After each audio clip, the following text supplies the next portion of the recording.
All right, guys, what's going on? Welcome back to Chris's Sports Corner. Real quick, man, hope everybody's having a great Tuesday, man. It's Tuesday, as y'all can see. The boys at work. But you know, with some new break, man, I gotta bring it to you, baby. Gotta bring it to you. So apparently, there's breaking news. There's a new Canadian rule that says that, and I don't have it in front of me, but I did try to do as much research while working as I could. Starting January 15th, players who are not vaccinated will not be allowed to enter the country. And would not be able to play. Obviously, if you can't enter the country, you can't play. And there's some mixed reaction to this. But on top of that, the NBA, because that's a Canadian law, the NBA is now reacting to that and supporting that and standing with them on that and saying they support that 100%. Pretty much meaning that players could that are unvaccinated will not be able to play. On top of that, they will be fined or other type of punishment for missing game and would not be paid for missing that game. First of all, I respect the Canadian law and what they're doing, and just saying what I respect what New York is doing. Like, I respect a lot of places that they're taking a strong stand for this vaccination, and I get it. It's such a divisive issue because you got some people that are like, hey man, listen. I've heard people say, man, listen, you can give me that one, another one, some more. I take them all. I'm trying to be okay. And then some people like, man, I don't know what's in that. Man. I can't do it. So, and that's everybody's right. That's every single person's right to do. But when you work for an organization, when you're a part of a team, or they have the right to make their own rules.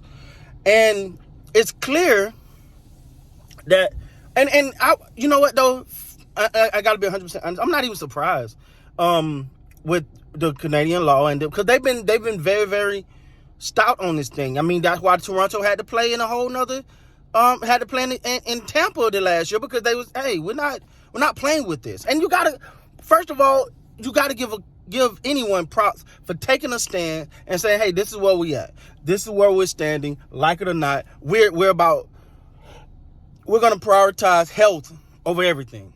And I get it, man. I support that 100%. The problem comes in is with the NBA deciding to go ahead, you know what, if you don't play, you're going to get fined. Now, I understand not paying them. But I understand that because, hey, you can't play. Why should I pay you for games? You can't play. You made a decision. You got to live with the consequences. But I don't know about fining them and suspending, because suspending is an option. I don't think it happened. But it is an option. I don't know about that one, though. I think that's a little bit much. It's like punishing. Like that's clear punishment for not getting the vaccination. And I'm not on board. If you want to not pay them, cool, whatever. But the question I have is now I'm not 100% sure. If every Toronto Raptor player vaccinated. Now I'm not sure. They may all be.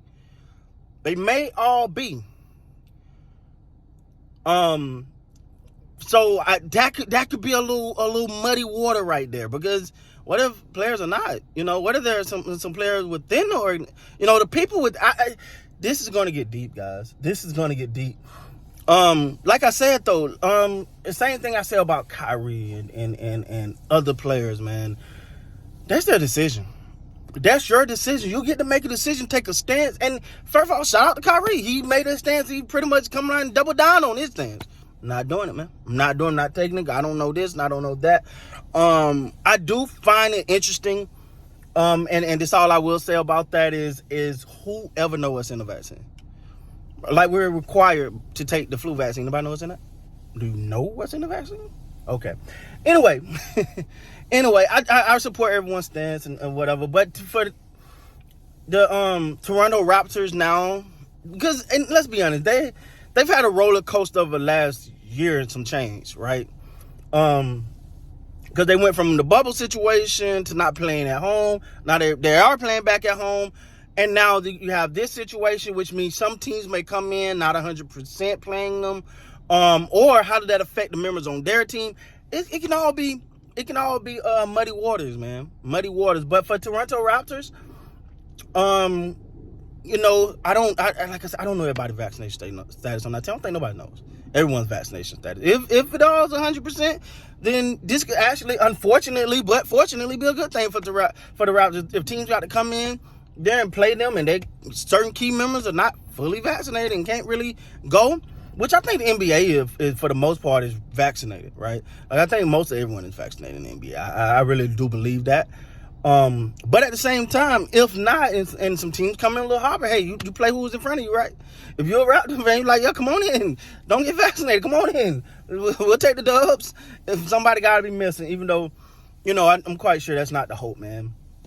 But the fact that that Canada is standing tall on this, I gotta admit, it don't surprise me though, because from the beginning they took a strong stance. From the beginning, hey, we understand football. Canadian football. We understand basketball. We understand the NHL. We understand baseball. We understand all that. But health and safety is first.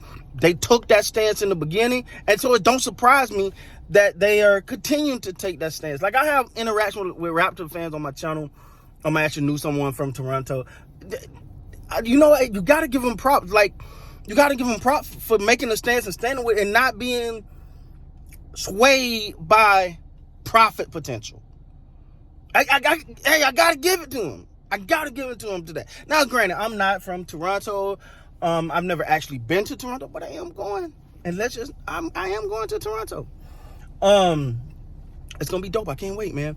But I got to be honest and say, you know, you got to take pride in the fact that they standing on their morals and they stand on what they believe is right.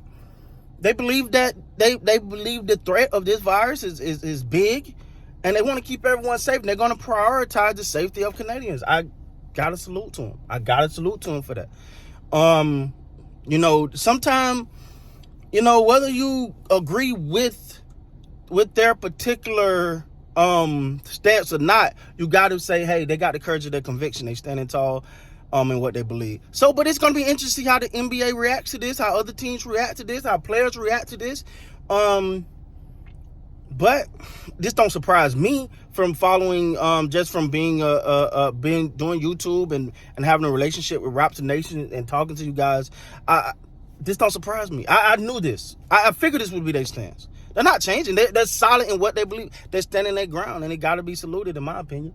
Whether you like it or not, you got someone to actually stand for what they believe in. So salute to Canada for this, man.